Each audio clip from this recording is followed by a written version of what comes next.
কিছুদিন যাবৎ এত প্যারার মধ্যে যাচ্ছিলাম, যার কারণে আমি কোনো ব্লগই আপলোড করতে পারছিলাম না। প্রতিদিনই আমি ভিডিওতে ভয়েস দিব বলে ভেবে রাখি, কিন্তু তারপর আর ভয়েসই দিতে পারছিলাম না। কোনো না কোনো একটা ঝামেলা থেকেই যাচ্ছিল। তো আসসালামু আলাইকুম, হ্যালো এভরিওয়ান, আমি মিষ্টি চলে আসলাম হিজাব স্টাইল বাই মিষ্টি থেকে প্রতিদিনের মতো আমার ডেইলি ব্লগগুলো তোমাদের সাথে শেয়ার করার জন্য। তো আমার অনেকগুলো ব্লগ এখন আটকে আছে, আমি আপলোড করতে পারছি না শুধুমাত্র ভয়েস দেওয়ার জন্য। আস্তে আস্তে আমি সবগুলো ভিডিওতে ভয়েস অ্যাড করব, তারপর ভিডিওগুলো আপলোড করব। আশা করি তোমরা আমার ভিডিওগুলো দেখবে এবং বেশি বেশি করে ভালোবাসা দিবে। তো আজকে সকাল সকাল বাগানে চলে আসলাম আমাদের বাগানের শাকসবজিগুলো দেখার জন্য। তো বাগানে এসে দেখে আমাদের বাগানের পাট শাক, ডাঁটা শাক সবগুলো কত সুন্দরভাবে বেড়ে উঠেছে, আর দেখতেও কত সুন্দর লাগছিল, সবুজ সবুজ দেখতে ভালোই লাগছিল। আর বাগানে এসে দেখে আমার আপু এখানে মাছ মারার জন্য রেডি হচ্ছে, তার জন্য মাছগুলোকে খাবার দিচ্ছিল। কিছুক্ষণ পর এখানে মাছ হবে, তো তার জন্য ফার্স্টে ওদেরকে খাবার দিয়ে দিচ্ছে পুকুরে। তো তোমরা যদি আমার ভিডিওটি ইউটিউব চ্যানেল থেকে দেখে থাকো তাহলে অবশ্যই আমার ইউটিউব চ্যানেলটাকে একটা সাবস্ক্রাইব করে দিবে,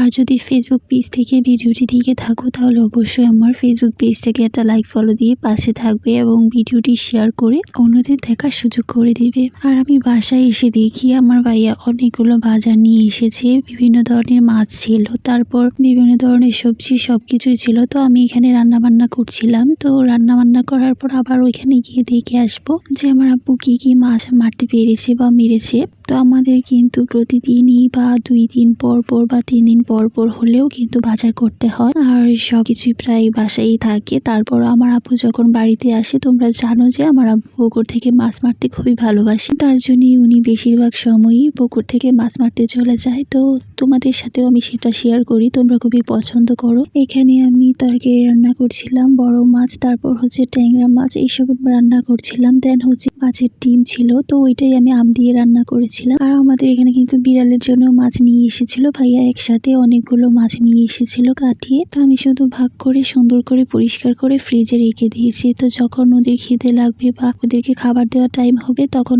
ফ্রিজ থেকে বের করে শুধু রান্না করে ওদের খাবার দিয়ে হবে। তো আমি কিন্তু ডোরা আর মিচুর জন্য রান্না করা মাছগুলোতে কোনো রকম মশলা অ্যাড করি না, যেহেতু ওইসব মশলা খেলে ওদের পেটে প্রবলেম হতে পারে বা বমি করতে পারে, দেন ওদের ইনফেকশন হতে পারে। তার জন্য কিন্তু আমি কোনো রকম মশলা অ্যাড করি না। তো তোমরাও যারা বিড়াল পোষো তারা বিড়ালের খাবার রান্না করার সময় একটা জিনিস খেয়াল করবে, ওদেরকে কোনো রকম মশলা অ্যাড করা খাবার দিবে না বা ওদের খাবারে কোনো রকম মশলা অ্যাড করবে না। তো এখানে আমি মাছের ডিম দিয়ে আমের ঝোল রান্না করার জন্য প্রথমে এক পাতিলে আমি কিছু পরিমাণ তেল দিয়েছি, তারপর তার মধ্যে পেঁয়াজ কুচি, কাঁচামরিচ কুচি, দেন ক্যাপসিকাম কুচি দিয়ে কিছুক্ষণ কষিয়ে তার মধ্যে আমি একে একে হলুদ গুঁড়ো, ধনিয়া গুঁড়ো, জিরে গুঁড়ো, মরিচ গুঁড়ো, পরিমাণ মতো লবণ দিয়ে ভালো করে এটাকে একটু কষিয়ে নিব। তো এটা কষানো হয়ে গেলে এর মধ্যে আমি অ্যাড করে দিব কুচি করে রাখা আর এই আমটা দিয়েও আমি হালকা একটু কষিয়ে নিব।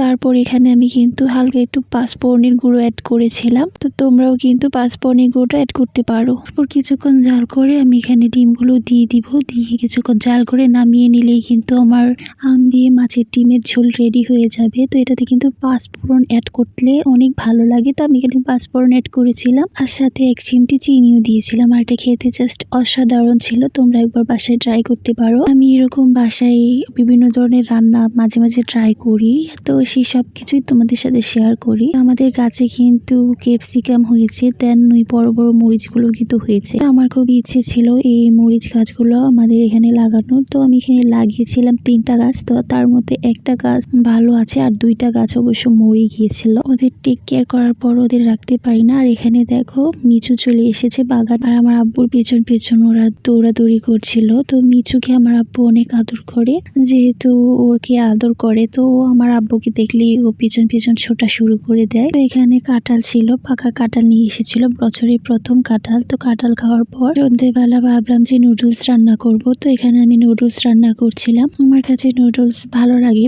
কিন্তু প্রায় সময় খেতে ইচ্ছে করে না, তো মাঝে মাঝে একদম ঝাল ঝাল করে নুডলস খেতে ইচ্ছে হয়। তো এখানে আমি নুডলস সিদ্ধ করতে দিয়েছি আর তার মধ্যে হালকা একটু সয়াবিন তেল অ্যাড করে দিয়ে দেবো। এখন আমি নুডলস রান্নার জন্য এখানে পেঁয়াজ কুচি, রসুন কুচি, টমেটো কুচি, কাঁচামরিচ কুচি, আলু কুচি করে নিয়েছি। তো আমি যেভাবে নুডলসটা রান্না করি তোমাদের সাথে সেটাই শেয়ার করব। আশা করি তোমরা কিছু শিখতে পারবে, নুডলস রান্নাটা অন্তত শিখতে পারবে। তো অনেকেই আছে নুডলস সিদ্ধ করে তার মধ্যে জাস্ট নুডলস মশলাটা দিয়ে খেয়ে ফেলে। আমি ওইভাবে খেতে পারি না, তো আমার জন্য আমি এখানে কিছু সবজি অ্যাড করে দিয়েছি। মানে পেঁয়াজ, রসুন, কাঁচামরিচ, আলু, টমেটো গুলোকে ভালো করে আমি একটু ভেজে নিয়েছি। তারপর মশলাটাকে অ্যাড করে দিয়ে আরো কিছুক্ষণ এটাকে আমি একটু কষিয়ে নিব, হালকা একটু পানি অ্যাড করে। এখানে আমি একটু হালকা জিরে গুঁড়ো, ধনিয়া গুঁড়ো আর একটু পাঁচফোড়নের গুঁড়ো দিয়ে দিয়েছি। এই মশলাগুলো দিলে নুডলসের একটা আলাদা ফ্লেভার আসে আর খেতেও ভালো লাগে। তার মধ্যে আমি 2টা ডিমও দিয়ে দিব। তো তোমরাও কিন্তু ডিম চাইলে অ্যাড করতেও পারো বা নাও করতে পারো। অনেকে আছে ডিম অ্যাড করে খেতে পারে না,